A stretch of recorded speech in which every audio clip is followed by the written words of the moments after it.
Lombok dan pesonanya seakan tak pernah memuaskan dahaga pelancong lokal ataupun mancanegara. Kali ini, Sapa Indonesia Siang akan mengajak Anda menuju sebuah dusun adat di Lombok, Nusa Tenggara Barat. Terletak di Lombok Tengah, Dusun Sade dapat dijangkau melalui perjalanan darat selama 30 menit dari kota Mataram.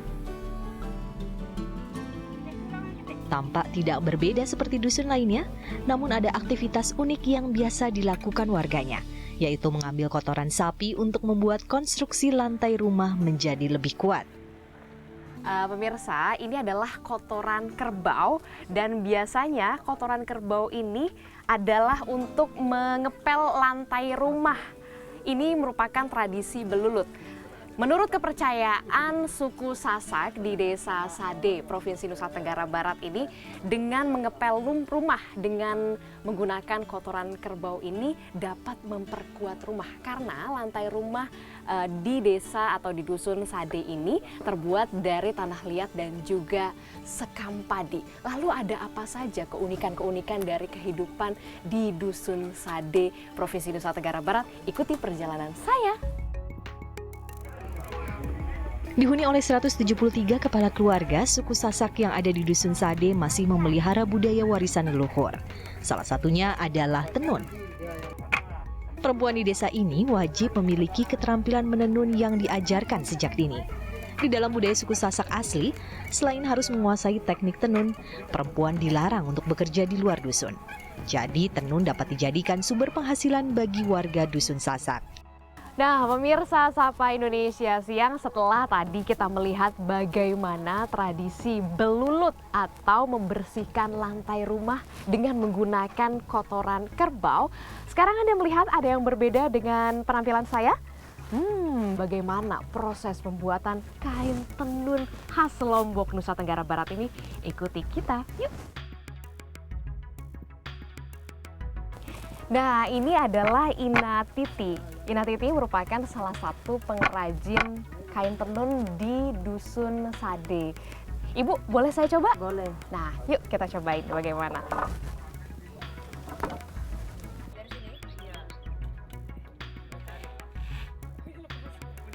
Warga Dusun Sade masih menggunakan bahasa asli untuk berkomunikasi sehari-hari.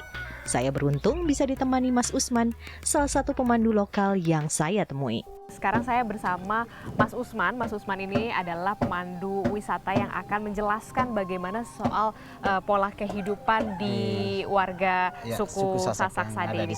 Mas Usman, ini gimana sih sebenarnya pola kehidupannya? Tadi saya sudah menenun, informasinya kalau yang mau menenun juga itu memang sudah diajarkan sejak sebelum menikah itu seperti apa?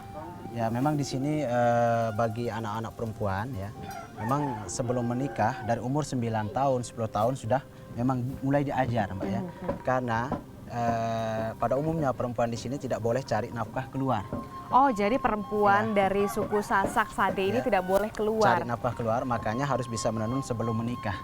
Karena kalau dia sudah bisa menenun, itu adalah salah satu cara untuk membantu suaminya mencari nafkah gitu. Oke. Kalau di Dusun Sade ini sendiri ada berapa kepala keluarga sih Pak? Dan ini sudah berdiri sejak tahun berapa Pak? Oh ya, jadi kampung kami ini Mbak ya memang berdiri dari, memang sudah lama ini.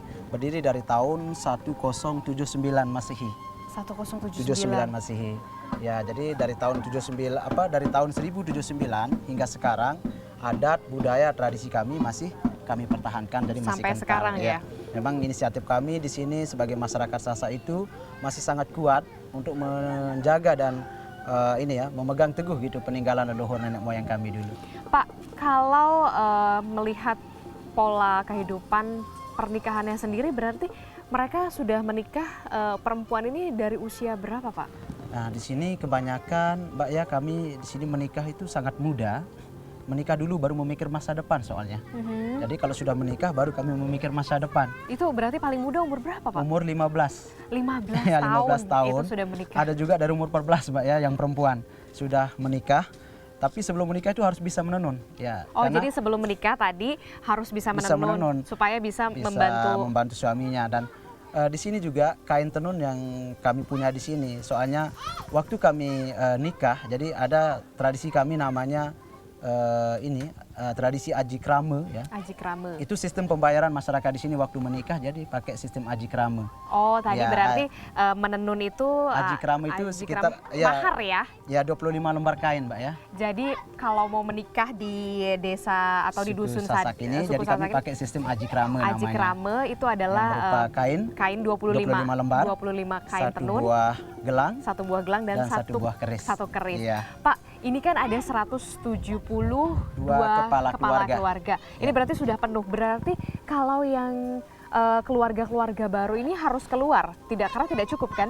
Ya memang untuk sekarang ini, Mbak ya, karena areal kampung kami sudah penuh selama dari tahun 1079 ya, sehingga sekarang memang sudah penuh areal kampungnya. Terus bagi anak-anak sekarang kalau mau menikah memang dia tidak bisa buat rumah di sini lagi. Mereka harus pindah keluar. di luar dari kampung ini, karena di luar dari kampung ini sudah ada 6 kampung lagi. Ada 6 ya, dusun. yaitu 6 kampung yang masih kampung kecil. Jadi ini induknya gitu. Aha. Nah, tapi kalau yang di luar dari kampung ini memang mereka modern, tapi adat budaya kami masih Tetap dipegang sama teguh. ya. Dusun Sade menjadi salah satu pilihan Anda untuk menghabiskan waktu liburan di Indonesia bagian tengah. Lebih mengenal budaya-budaya yang ada di Indonesia, menikmati keragaman dan juga perbedaan yang indah. Nah, itu tadi sebagian kecil saya diberi kesempatan untuk bisa melihat dan juga belajar soal pola kehidupan masyarakat suku Sasak di Dusun Sade, Provinsi Nusa Tenggara Barat. Ini ada di Lombok. Jadi saya bisa melihat bagaimana pola kehidupan di sana, lalu adat istiadat di sana, dan juga kerajinan tangan khasnya, yakni salah satunya adalah kain tenun. Anda yang tertarik untuk melihat bagaimana keberagaman dari warga suku Sasak Sade ini bisa mengunjungi desa wisata Sade di Provinsi Nusa Tenggara Barat. Dan pastinya jelajahi negeri sendiri. Adisti Larasati, Tim Liputan, Kompas TV, Nusa Tenggara Barat.